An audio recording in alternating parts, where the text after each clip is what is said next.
Teacher Talking Sports, what it does, what it do, how we live in. Every year, the NFL Network, at least the past 13 years, have come out with their NFL top 100 players in the league list, and they recently started it for 2023. Now, this list is voted on by the players, so it's strictly a player voted list. Uh, Thus far, half of the list has come out 51 through 100. So I thought we could take a look at that. And there's some interesting things on there. So NFL Top 100 list. Best players in 2023. This is Sharp Football Analysis. So if we take a look. First, before we take a look at 51 to 100. These are the first 10 that were out. So according to NFL Films, the following 10 players missed the cut for the top 100. Cordarrelle Patterson at 109. That's kind of surprising. I mean, he was awesome in 2022, but I get he's still a good returner, but I don't think he should have been anywhere near here. Bradbury was awesome for the Eagles.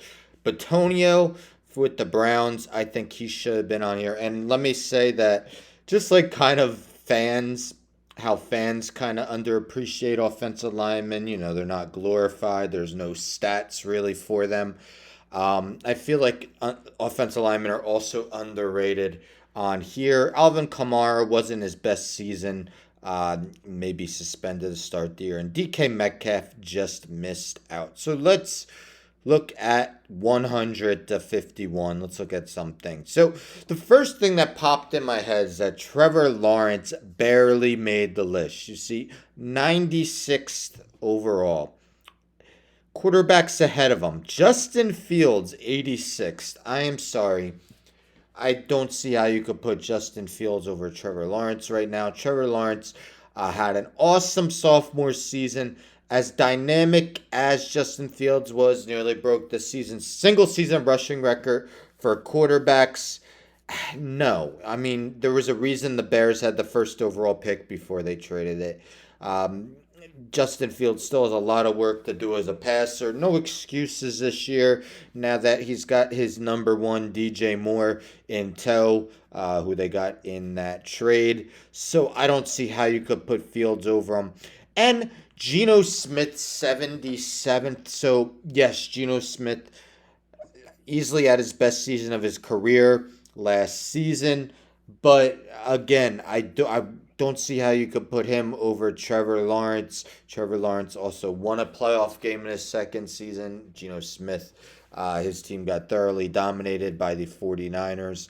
And even with this comeback player of the year season, I would still say Trevor Lawrence was better last season. And he should only improve. He should only prove to get better. Geno, I'm not sure. I think there might be some slight regression. So let's continue with the quarterbacks. Now, Lamar Jackson, I don't have a problem with being over Trevor Lawrence. He's 72nd. Jared Goff, 66. I think Jared Goff was superb last season for the Lions, but I don't know if you could put him ahead of Lamar Jackson, former MVP. Yes, that was, 4 seasons back now, but I really think Lamar Jackson's going to have a very good season this year. And then the top quarterback, I'm sorry, 51st, Aaron Rodgers. He's a tough one. I think he was third last year, so dropped considerably. But Dak Prescott, 56. Definitely think that's too high. I don't see how you could put him over Lamar Jackson. And not just that, but 39. Lawrence was 95th, right? Was he 95th? 96, sorry. 40 spots ahead of Trevor Lawrence. Honestly, I would rank Lawrence right now over Prescott. And even if you don't, I don't see how you could put Prescott 40 spots over him. So that's my thoughts about the quarterbacks. Otherwise, Tristan Wirfs too low. Again, offensive linemen are going to be underappreciated. Jamal Williams was a touchdown monster with the Lions last season, but I don't think he belongs on a top 100 list. But interesting that he's ranked higher than Alvin Kamara. Terry McLaurin definitely deserves to be on this list. DeAndre Hopkins, new with the Titans, 90th. Aiden Hutchinson, I think that's a pretty good spot for him, 88th. Although I I think I'm expecting a double-digit sack season. Laramie Tunsil too low. I mean, you could pretty much say that about every offensive lineman on here. I'd probably have him over Armstead. Tua 82nd. He's the one quarterback I forgot to mention on there.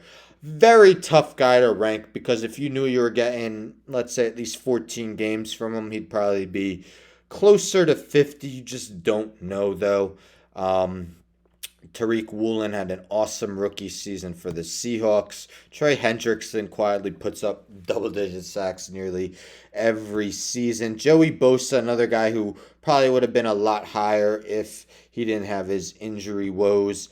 Another thing I want to mention is we know the whole thing with running backs and how they're underappreciated. Well, how they all think they're underappreciated with the contracts they're getting. Franchise tag can't agree to extensions. Well, we see the players still think highly of running backs. Let's check out the running backs on this list. Jamal Williams making the top 100. Dalvin Cook, reports are he might sign with the Jets, though that's not confirmed. 91st. Then we have Aaron Jones, 64th. Tony Pollard, 55th on this top 100.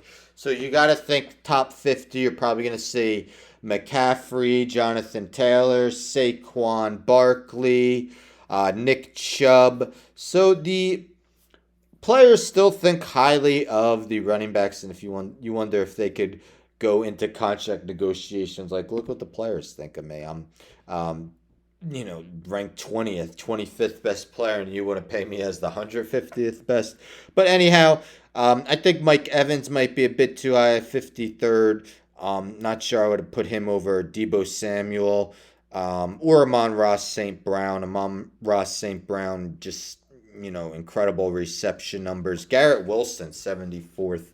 Another guy I might have put over Mike Evans. So Mike Evans is still very solid. Again, over 1,000 yards each season of his career. So Darius Smith, I mean, he was kind of a no-show that second half of the season for the Vikings.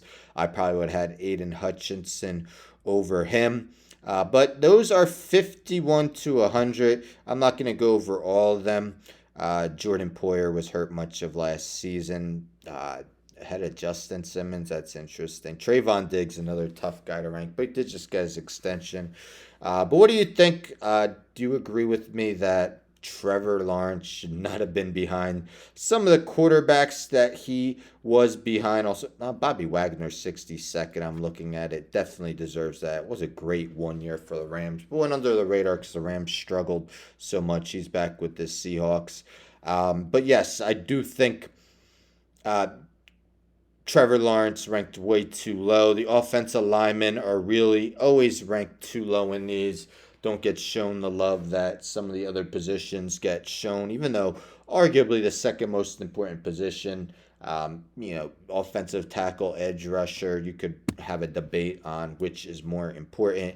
But as a Giants fan, there was no Giants 51 to 100, so I'm truly hoping that Andrew Thomas gets shown some love and ends up on the top 50, because if he's not top 110, that's insane. Dexter Lawrence should definitely be on that top 50, and I'm pretty sure Saquon will make it as well. But I'll make another video once the top 50 are released. Until then, let me know your thoughts. If you didn't see all the players, you could definitely check it out either on NFL Network or Sharp Football and Analysis, as I shared. Anyhow, don't forget to subscribe. Tell a friend to tell a friend to tell a friend to subscribe. Like the video, share the video, hit the bell for notifications. I'm out.